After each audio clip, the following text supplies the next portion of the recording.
All right, cool. So share. Oh wait, I think we had a thing in the chat, right? Hold on. I still can't remember. Oh, there we go. All right, cool. Now I have the chat open so I can actually see. All right, cool. So, like I said, the first part for this thing was a subsystem stuff, but I'm gonna hold that off for a little bit later because I wanna focus on this in spirit of time as well because that's already like 11, 12, and we also have some SolidWorks stuff to talk about. So the design process, right? So this what I'm going to go through today basically is how we go from the very beginning to the final product on one of the components of our car, right? So sometimes it's not very clear like how we do it. It's not like a direct process. Let's go, just make this. We don't instantly know what we're going to make, right?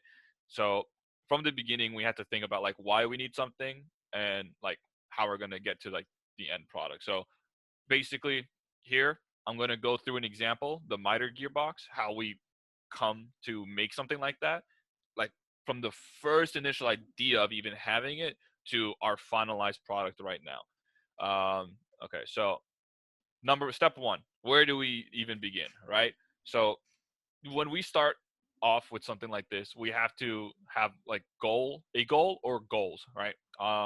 So for this example, we're going to talk about the all-wheel drive car, like when we were first tasked with making an all-wheel drive. The dreaded day, September 8th, 2019, when I had my giant panic attack and I heard that we needed an all-wheel drive car.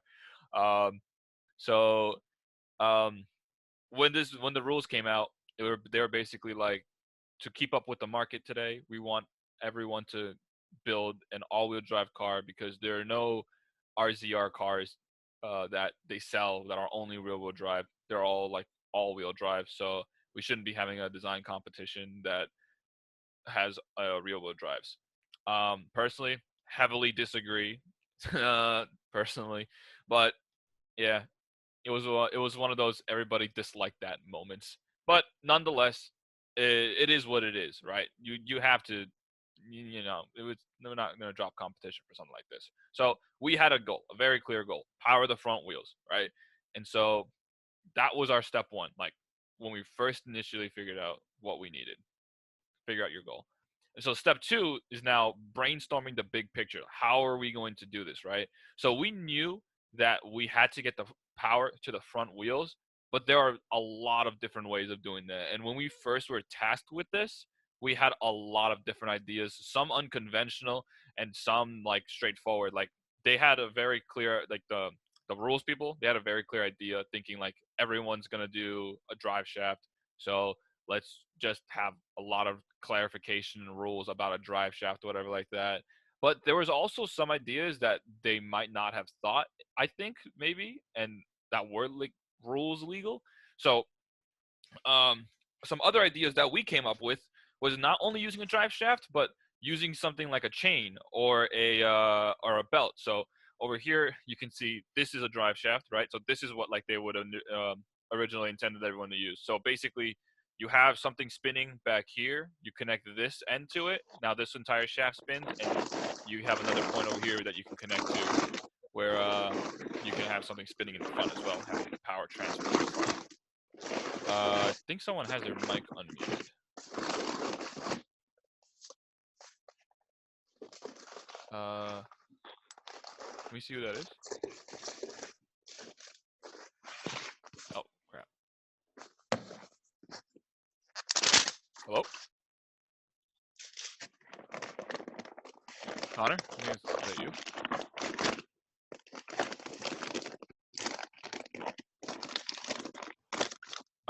Okay, I'm gonna just... Can you hear us, Connor? Alright, I'm sorry. I'm just gonna mute you for right now. If you had something to say, I'm really sorry. Just yeah, if you can figure out what was going on. But okay. So back to it. Basically, yeah, we had a couple ideas that they might have thought of, that they might have thought of. Oh, okay. That's all good. No, it's all good. It's all good. All right. Yeah. So we had like these like big picture ideas, right? So a drive shaft, well, basically you have something spinning over here, you connect this end to it, now this entire shaft spins, and you can connect something over here, and this is how you transfer rotational power across a long distance. You can see how long this thing is, right? So there's some design work in trying to figure out like, oh, how thick do I need this to be? How thin can the walls be? How long does it have to be? All that good jazz. How many bolts you need over here? How many bolts you need over there? It's pretty interesting. A couple other ideas that we had were using a chain. That was like the next straightforward idea. Chains are awesome because they're super strong, so they can handle a lot of torque. But the thing is that sometimes because these things are a little bit thin, you need to have a really big diameter for them, just based off of like the pure mechanics of them and the equations that you use to design them. It could get a little bit big, but they are pretty like space efficient and everything like that. Like for example, this drive shaft, we'd had to make sure everything was clear of the drive shaft. There was no way we're going to be able to route a drive shaft. But with these, we could have nicely tucked this under the car. So that was pretty convenient for us, if we could have implemented it, right? The next thing we have is this thing. This is called a belt pulley. So typically these things don't have teeth. That was one option, using something without teeth. But with the amount of torque that we're handling and using, we have to kind of make sure that these teeth are there in order to make sure there's no slip. Because if like I said in the last meeting with belts, they under high torques they slip very easily, and so you need teeth in there to make sure that there is no slip or less likely of a chance of slip. And yeah, these things are also pretty convenient because you can also just tuck them right under the car. That's really nice. But they also kind of have another similar problem where you have to have some pretty big diameters sometimes to get these things to work. The last option, which I don't know if the rules people even thought of, but was technically rule legal, was hydraulic motors actually. So what you could do is take something that looks pretty much like this, right? You connect this end to the engine. You have this end spinning, right? And this would act like a pump on one side. So you have hydraulic fluid going in here, it gets pumped out with pressure and goes out through here, and then you can have another one of these connect on the front at each wheel. So the pressurized hydraulic fluid would come in here, spin this shaft, and then lose pressure and come out here, and then go all the way right round back to the pump. And then it's just a closed loop, and it goes like that. So the pump provides the pressure, and then this takes that pressure and turns it back into power, and then it's a closed system. So those were our four big options when we were thinking like, how are we going to do this? These are the four main ideas that we had when we were brainstorming this big picture, right? So um after this, we weighed our pros and cons, right? So we each took we each broke off into separate teams and we investigated our own ideas. So personally, my idea was the hydraulic pump, right? So I was looking into the hydraulic pumps. How were we able to use them? How are we able to like how much power can we get out of them? What kind of hydraulic pumps were we looking at? How heavy would they be? How much torque would they be? How do they work? What do I need? What are the components? Like, for example, you sometimes need a tank, like a reservoir, to relieve pressure, excess pressure, or else sometimes if you have too much pressure and it can't go into a tank because you don't have one, you might blow up the entire system, right? So then you're like, oh no, how do I avoid that? Then you have to get like these sleeves that go over the hydraulic hoses, so that way if one does explode, it doesn't kill anybody, because those things are like 2000 like psi. It's like pretty severe. So it was a lot of safety stuff, a lot of looking through it, making sure like, will this be okay? So you kind of take those questions into consideration. You investigate your system, and then you weigh the pros and cons. And what we do to weigh these pros and cons is we use this thing called a Pew matrix. So basically over here, what you can see is that you have these different design options, right? So let's say one was a hydraulic, one was the belt, one was a chain, and one was the drive shaft, right? And you have a whole bunch of uh, characteristics and qualities that you want to weigh, right? So let's say, for example, cost. Hiram, can you just tell me if I like lag out too much? I'm getting a little message that's saying that my internet sucks and I Yeah, have you options on. kind of just cut out a little bit. Oh, okay. Is it still understandable? Oh, and then now it's fine. It was just like a few seconds Okay, just drop a before. message if it's like really, really bad. All right. Yeah. All right, cool.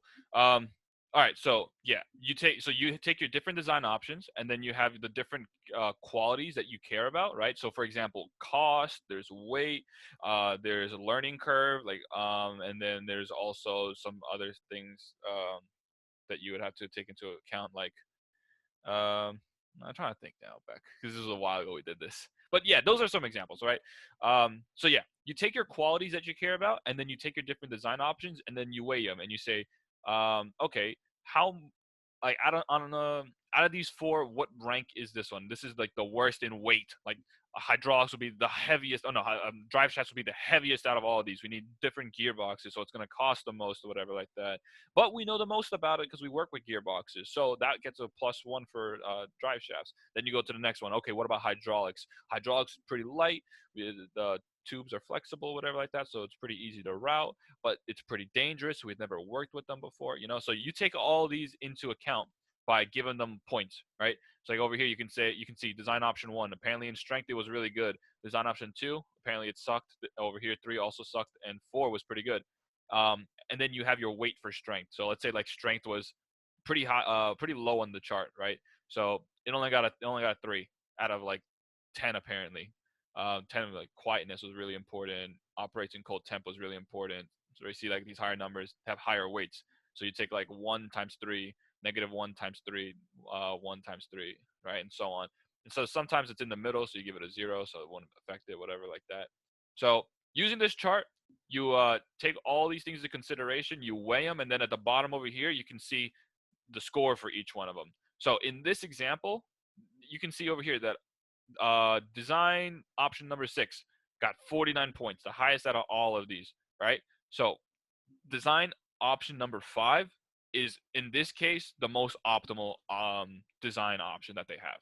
And so this gives us a really, really convenient way of putting our feelings aside and simply picking a design option sort of based on math, right? And something that everyone can agree on. So if everyone can agree on the strengths and the weaknesses of the designs, we can then just tally up which one's the best based off of like each characteristic, right? So because sometimes some people might put their feelings in the way. So like for example, if you really, really want chain, you really, really like chain, but chain was just one of the worst options out of this entire design matrix, you you have a pretty clear way of putting your feelings aside and understanding like, okay, I understand now that this really isn't the best.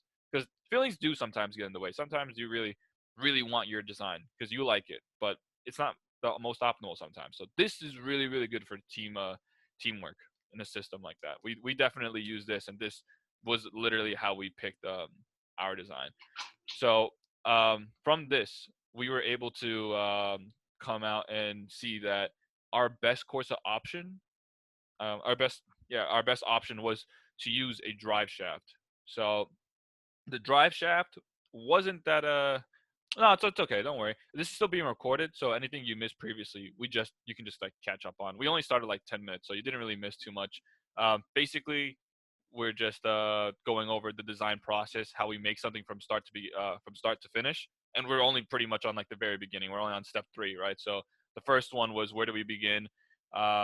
We have to have your goals. So our goals was to power the front wheels because the rules said so, basically, right? We had all-wheel drive like tasked on us, so we're like, okay, let's make the front wheels. And then the next thing was brainstorming the big picture, right? So how are we gonna get the power from the rear to the front? So you have a drive shaft, that's one option, right? So you can have something spinning over here and have something spinning over there. And this drive shaft is super long, so you get the power transferred over a really long distance. There's also a chain. You can also use a belt, like I mentioned in the last lesson, right? So that's one option. And then another one is hydraulic pumps. Actually, you can use them to drive the wheels. They use them in like on forklifts. Actually, forklifts use this type of stuff. Hydraulically powered wheels. Pretty interesting.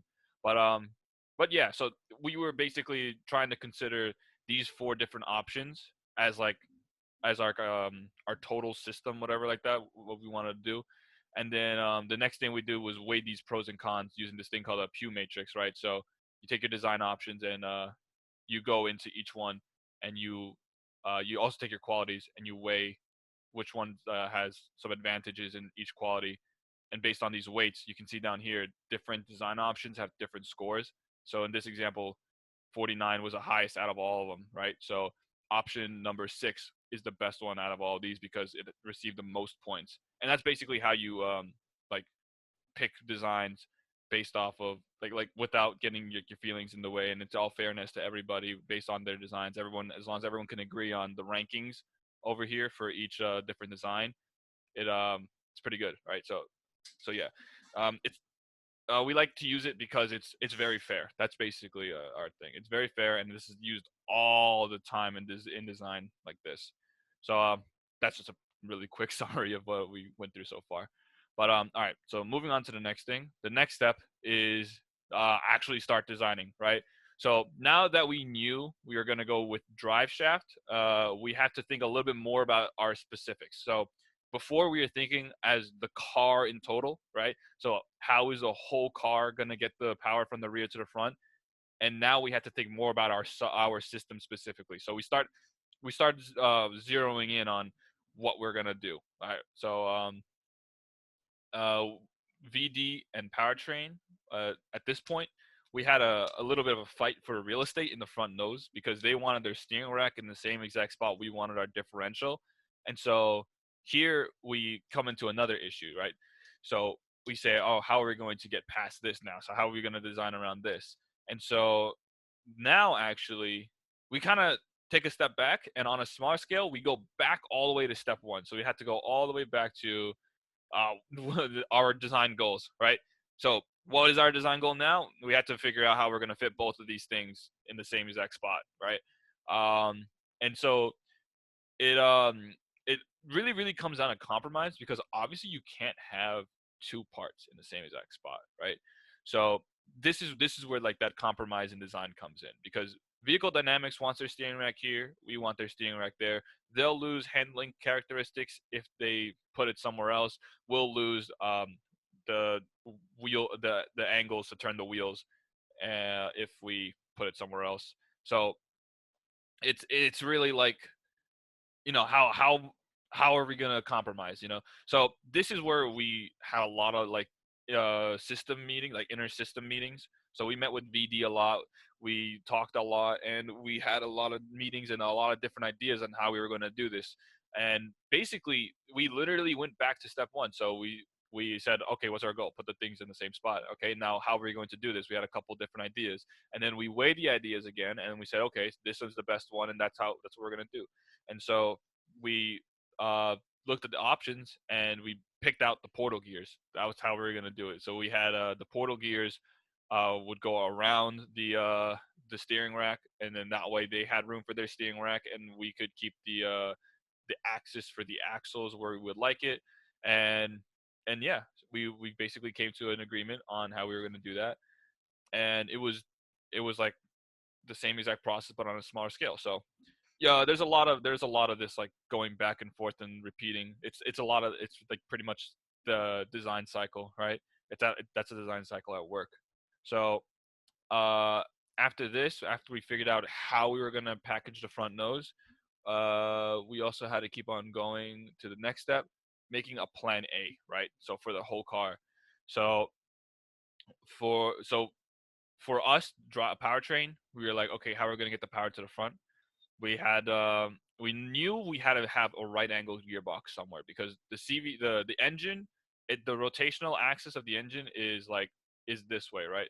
It's in this axis. So the engine has a shaft that goes into the CVT. The CVT spins over here. It spins the rear gearbox, right? And then, but we need to get the power to the front. But since the axis of rotation is only this way, oh, my bad. Since the axis of rotation is only this way, it's only easy for us to get a component to go on this axis in this direction. But so how do we get to the front? We need this right angle gearbox, and that's the miter box, right? So we knew we needed a miter box somewhere. We knew we needed some way to change the axis of rotation in order to get to the power to the front. So that's what this miter box was. That's why we said we need a miter box. We have to have that 90-degree turn.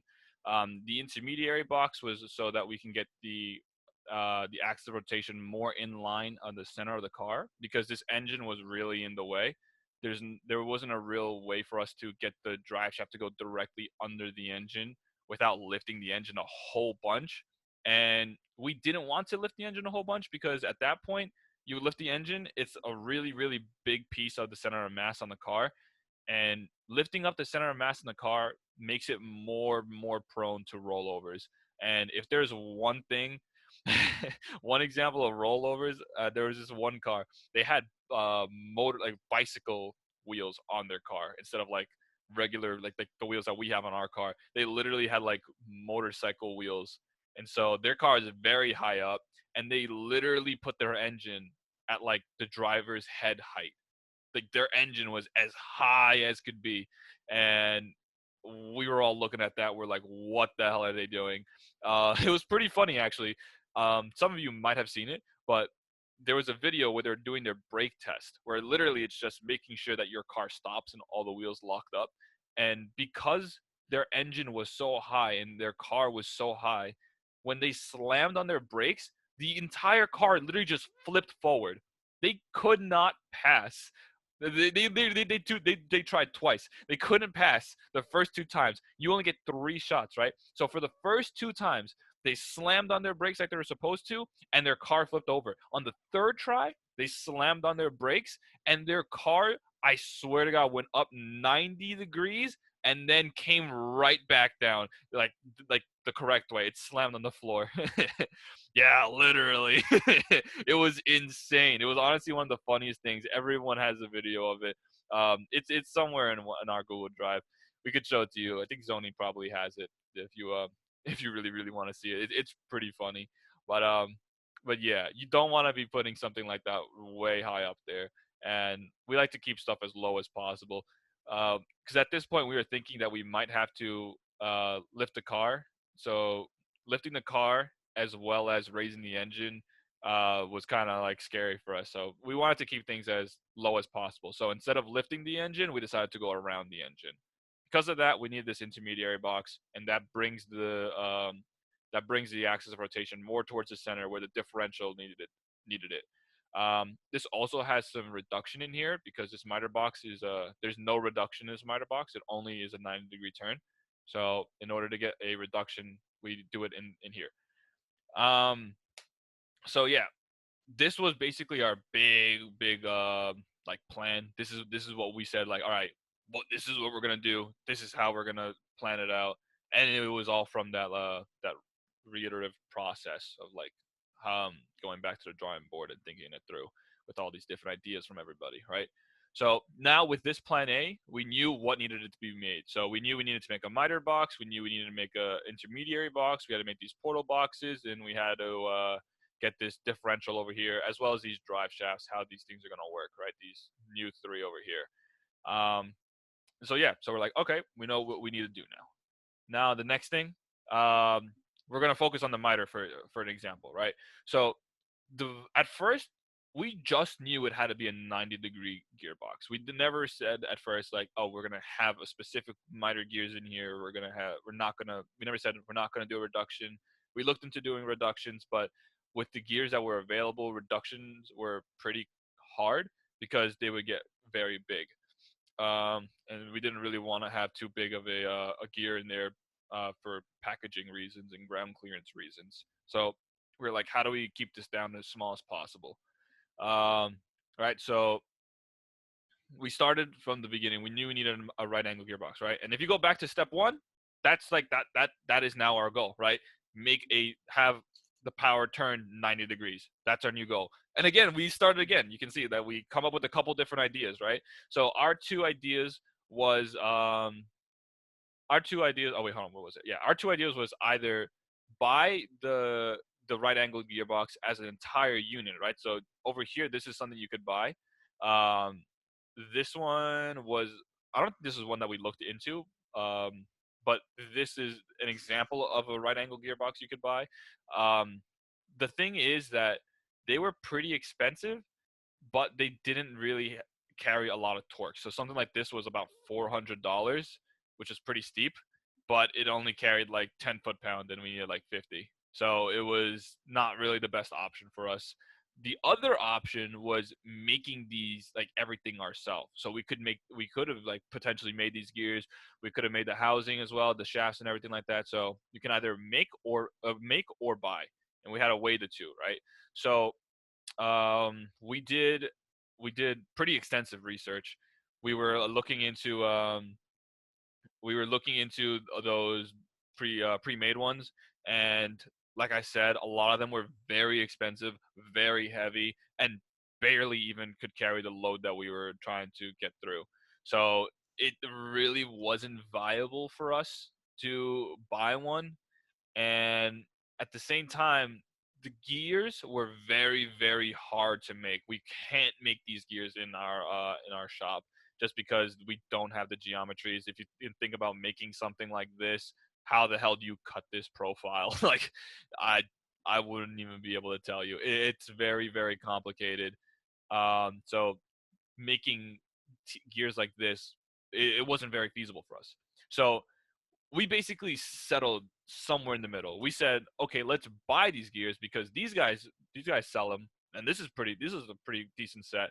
Um, Over here, there's like they give you some numbers for how much these gears can handle, which is really nice because if we made our own gears, we had to figure that out ourselves, and we don't know how to do that, right? So this would have been new for us. Um, there is also a calculator that they gave us for free, which is really really nice. They basically we just said like, okay, we're gonna put in this much torque at this much RPM, and they're gonna have 25 teeth, and they're gonna be spiral, whatever like that, and it basically said, okay, based on all your inputs, you can handle 70 foot-pounds of torque, right? And we're like, okay, cool, let's buy it, all right? So that was really nice. We found these one gears, and we were like, that's awesome. Let's use this. So that's what we did. So we said we'll buy the gears and we'll make the housing. We stood in the middle, right? Um, and then yeah, so we used this KHK stuff. Um, the miter box is built around one thing, the miter gears, right? So we have well, when we start designing this housing, we have to think. Um, you start from the big components, the main components. That's super important. And in this case, it was the gears, right? So we had to design the box around the gears. So when we picked the gears, oh yeah, this is what I was saying. I kind of went a little bit out of order. I'm sorry. That's why I was getting tripped up here. But yeah, we picked the gears first. We said we need this much torque. We need it at this RPM. And KHK was like, okay, this gear will be able to handle it. And we knew we wanted to spec it out for full power just in case the rear wheels was like not able to deliver any power. We wanted the front wheels to be able to handle all the power. So we told it to use a full 56 foot-pounds that we had. Um, and at the RPM that it would experience that at, all that good jazz.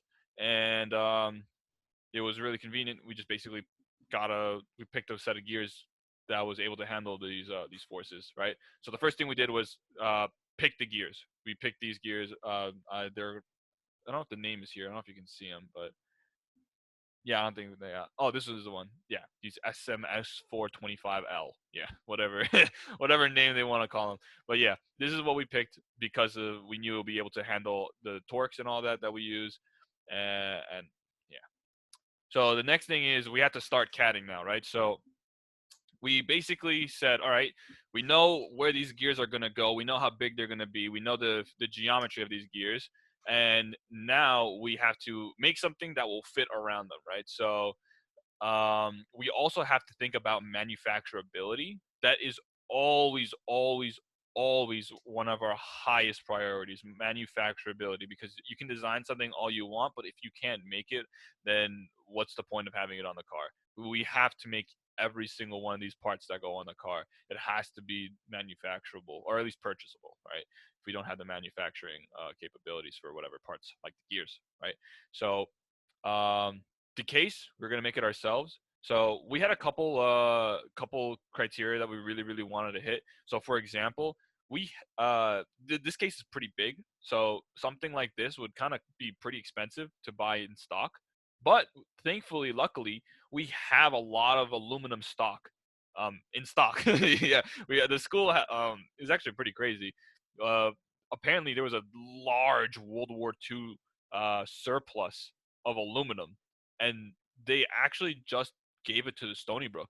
And so Stony Brook really literally had like tons, literal tons of aluminum in these engineering buildings, and there wasn't really much to do with them, so they gave it to us, and that's what we use to make these cases. There's like, when we go over to get the stock, you literally see like a lot of aluminum, like this giant pile of aluminum blocks. They're literally like a foot and a half by a foot and a half by 4.5 inches, right? So that's the kicker, the 4.5 inches. So basically what we said is we wanted this case to be no taller than 4.4 inches, because so that way we can like machine a little bit on the top and the bottom to make sure it's flat, right? So we said we didn't want it to be any taller than 4.4 inches, so that way we could use this stock that we had already. So that was one of the design criterias. Uh, Besides that, really, we were just free range. There was not really much to do that we were limited on. So once we decided the 4.4 inches height, whatever, everything else was pretty much like just make it fit. You know what I mean? So you start pretty basic. You start with like just what you need. So that's exactly what we did. We started with that 4.4 inch limit, and we just made a box that would fit the gears. That was literally it. You also have to think about assembly. So how are you gonna assemble this thing, right? So for example, you could see these holes over here, right? And this is where bearings would go. Typically, on normal gearboxes, what we do here, hold on, let me see if I can find the picture of a gear. I do have it somewhere. Okay, I mean, here, I'll take this picture, for example, right? So over here, we would have a bearing, like this part right here. This is a bearing. And these bearing pockets go on the insides of the cases because it's just the easiest place for them. And you don't really want bearings on the outside, because then the mounting gets really kind of weird, like what we have now. So you put these bearing pockets on the inside. You keep your bearings on the inside of the gears, so that way they can stay oiled and lubricated and all that. So they typically stay on the inside, right?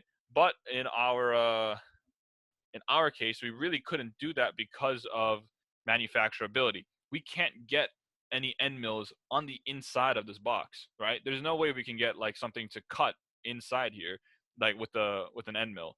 So on having an internal bearing pocket wasn't really feasible. We had to have something on the outside because that's the only surface where we're definitely cleared to machine, right? So that's another thing about manufacturability that we took into consideration, having these exterior bearing pockets. And basically what we did is we put a little plate on top of here, and then we bolted that plate down. So the plate held the bearing in place, and we were still able to get a shaft through the middle of it. So yeah, you really have to think about manufacturability, and also just start very basic. So this was our first design on the miter gearbox. This is where we started. This is Rev A of that miter gearbox, right? The next thing we do is Rev machine go burr, basically. So you keep on designing, and you kind of start finding little like hiccups in the way, right? And oh man, my internet. Am I good, Hiram? I think it's gone now. Yeah, okay. I think it's gone now. Okay, yeah. So you kind of start finding little hiccups in the way, right? So there's some things that you need to take in consideration that you might have forgotten. Oh, you're getting staticky. Your audio, yeah. Am I understandable? Am I good now?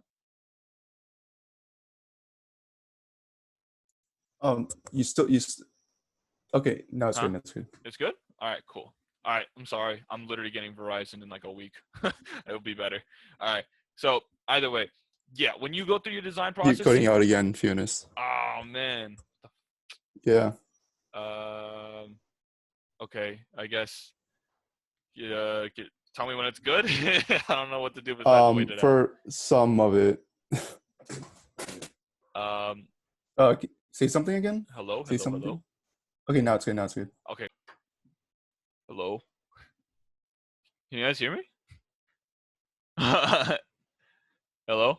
Yeah. That Okay. was Yeah. that was interesting. Unfortunate. All right. I am definitely not giving Optimum a tip. That is Yeah, you won't be looking back when you switch. I get very heated about Optimum. I really cannot stand their quality. All right, I either way. know, man. I had them before too. They sucked. All right. Well, back to it. If can you guys? Oh wait, is my screen not sharing? Right. Yeah, no. Okay, here we go. Chat, and then okay, cool. All right, cool. All right, so back to it. Since we started with the very basic design, you're gonna run into hiccups, and you're gonna realize that you're gonna need to go back to the drawing board sometimes, right? So, some reasons of this is sometimes you have interference. Sometimes your part's just gonna like you put it in FEA and you realize it's gonna fail, so you have to go back and make it thicker or something like that. Sometimes your packaging just doesn't work. Like for example, you look at it and you're like, oh wait, I can't assemble that, right? So you have to sometimes go back to the drawing board. So over here, this is our process from what we started with to what we have now. So from Rev A all the way through Rev D, which is what we finished with for for the miter box. So over here, Rev A, this is where we started. We said, okay, this just needs to fit a bearing and the gears, and we made it a square, and that was literally it. We called it a day. And then the next thing we went and looked at was like, okay, we actually need a little bit bigger bearings. So you can see that these bearings pockets over here are a little bit bigger than that. So that was something where we were like, oh, this isn't gonna work. This might fail. So we went back at it. And also you can see that there are more bolt holes over here. So we also figured out that we needed to put in something for the mounting. So 4 of these bolt holes were for the covers for this box, and then the other 4 was for mounting it. And that's where we left it there. The next thing we realized was that this corner actually interfered with the engine. And we were like, oh crap, we gotta make sure that it no longer interferes with the engine. So literally what we just did is lob it off. That was it. We just straight up lobbed it off, and that worked. That fixed it. That was awesome. And then we also got rid of those 4 bolt holes because we realized that at first we didn't really need these bolt holes to go through the entire case. That would have been pretty long bolts. We didn't really need that. We just said, why don't we just have bolt holes, like bolts that go through just the top and the bottom, and that's it. And we're like, okay, yeah, well, actually, that's probably a little bit of a better idea. So we got rid of those bolt holes in the corner. And then after that, we realized we had an issue with another failure issue with the shafts. So with these bearings in here, they weren't properly pressed and to keep them tight. So what we had to do was actually change the type of bearings that we used. So there's different types of bearings as well. And we changed those components out, and they needed a different way to mount them. And also, we figured a better way of mounting these gears. So instead of only having support here on this face, we decided, why don't we also just have the shaft go through, and if we can fit a small enough bearing, we can actually fit both of them right here. And so what we did was we increased the support from just one location on each shaft to 2. So now it was supported here and supported in these little pockets, if you can see them, like right there. And that was a lot better for these bearings, those components. And yeah, it worked out better.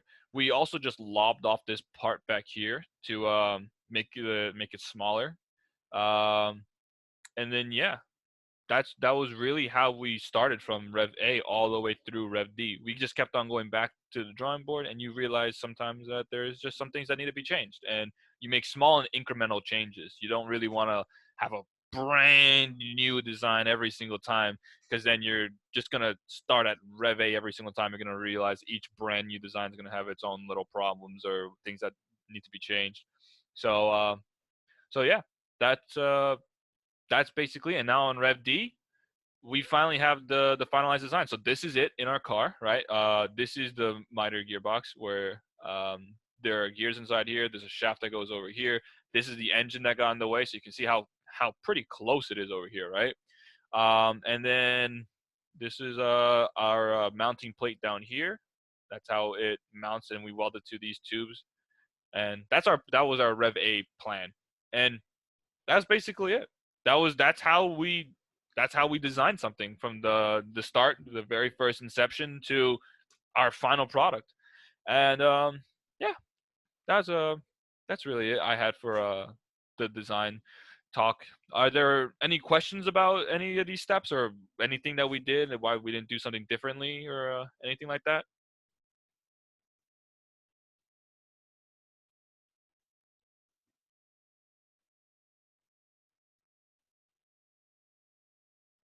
So how heavy was it? All right, so that's another thing too. When we were going through this, I forgot to mention it, but it also is a consideration, the materials, right? So typically when you make large components, you don't want to really make them out of steel because steel is very heavy. Um, so we typically make these housings out of aluminum. That like this gearbox housing is made out of aluminum. This miter housing was made out of aluminum. The where was it? The portal boxes, they're made out of aluminum. This is made out of aluminum. That's made out of aluminum because they're all very big. And if we made them out of steel, this entire car would weigh probably 200 pounds more. So we don't want to make them out of steel. We make them out of aluminum. Aluminum for something about this size, something about like this size, probably would have been about maybe 5 or 6 pounds, maybe something like that. We never actually made it because this was all Rev A stuff for this the all-wheel drive car, and so COVID happened. We weren't able to actually physically make it.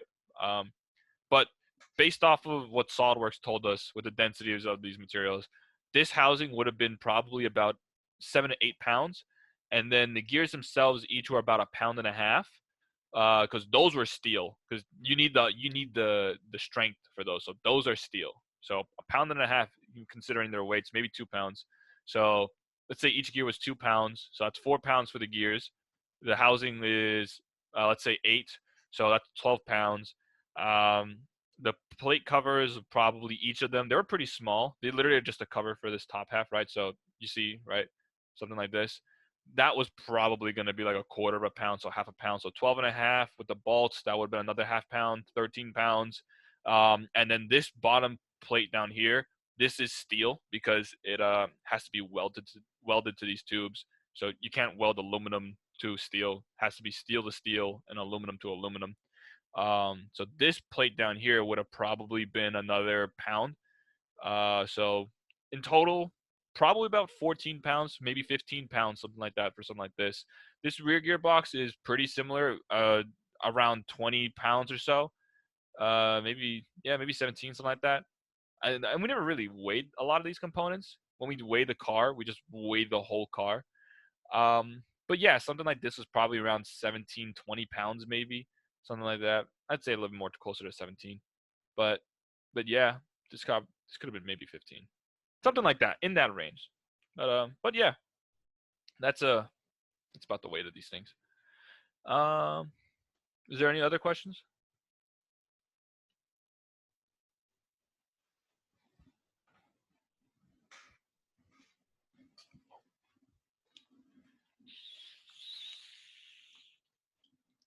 All right.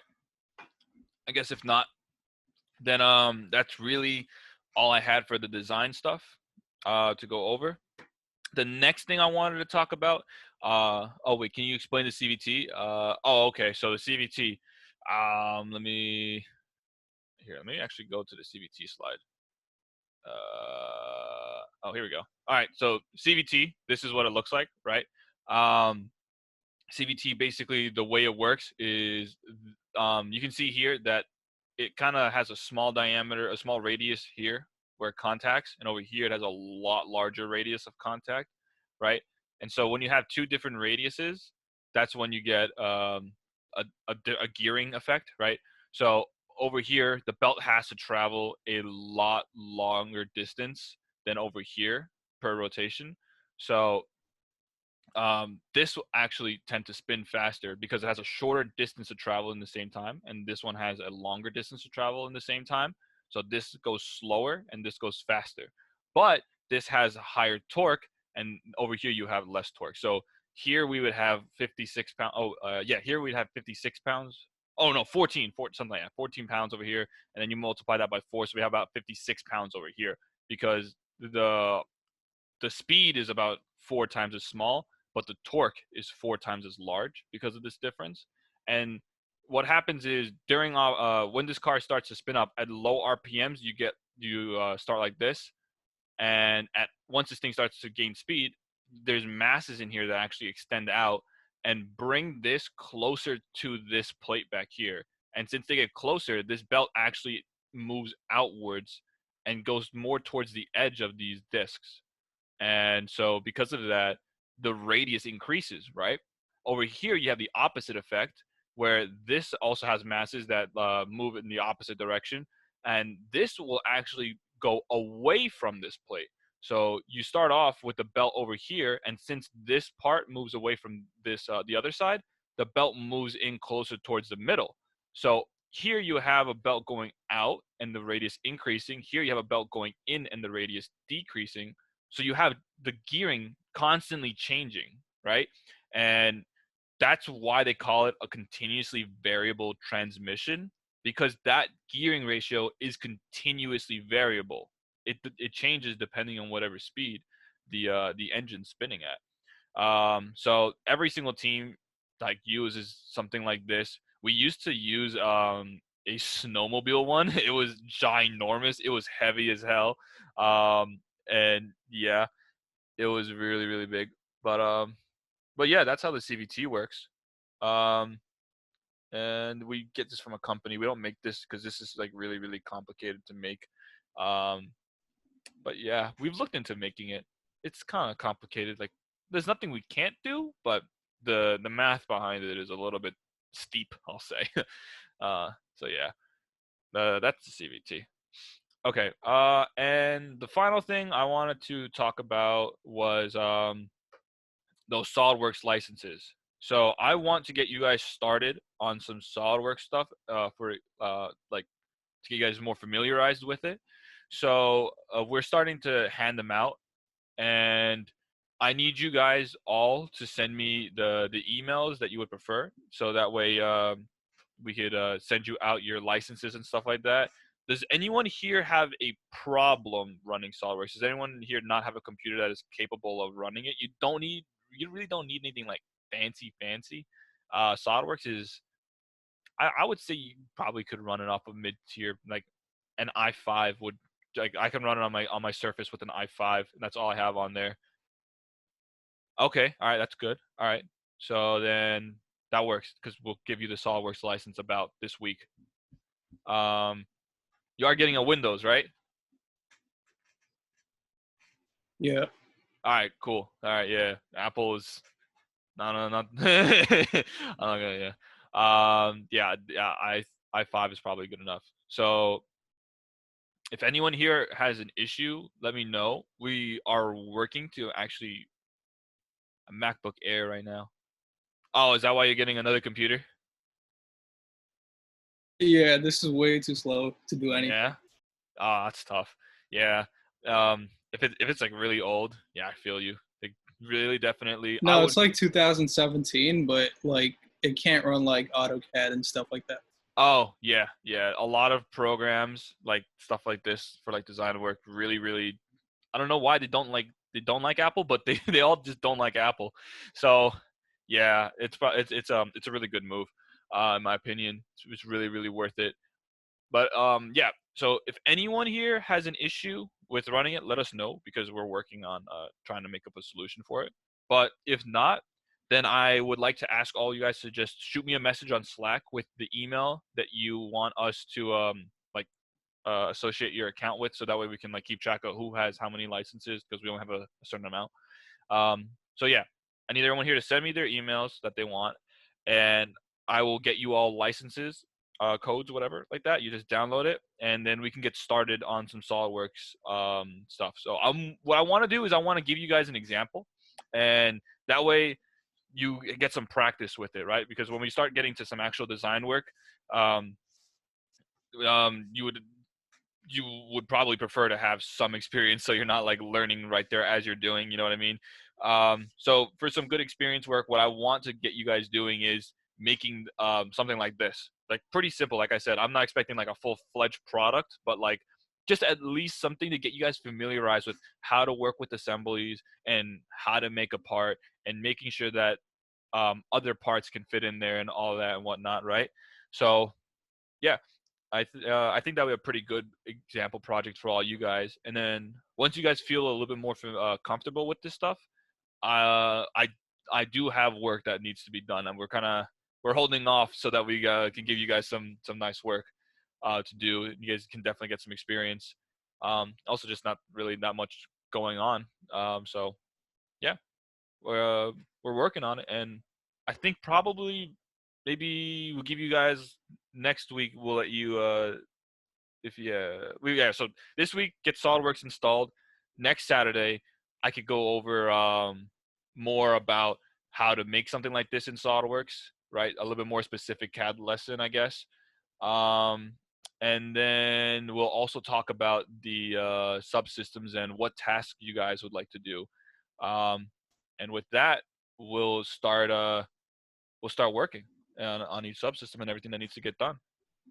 And I think that's really it. That's all I really have for right now. So if you guys are all good, if you guys know what you guys don't have any more questions, that's all I really have for today. So any final questions from anything or any final statements?